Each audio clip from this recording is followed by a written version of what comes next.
two central midfielders, the one from Pirates Mamelodi and the other guy who's playing here.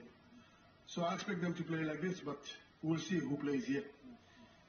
Yeah, it's a premium midfield. So hopefully we just have to try to use our 10 Sirino and to close Maleke and Cat Lenchis, and then we can remain either four at the back. And then it's sorted. So try and force the ball to go to the right, to the ex-Cosmos player, because he's right-footed centre back.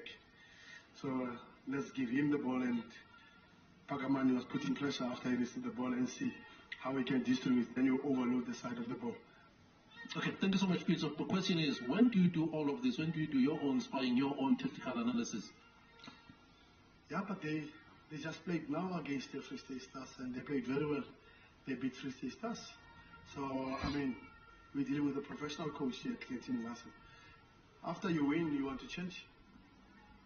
You know, and he wants to get the momentum going on the team. So that team that won, he won't be able to change. That's why he made a change only on Mayambela. So really, it shows that they want the Nedbank Cup.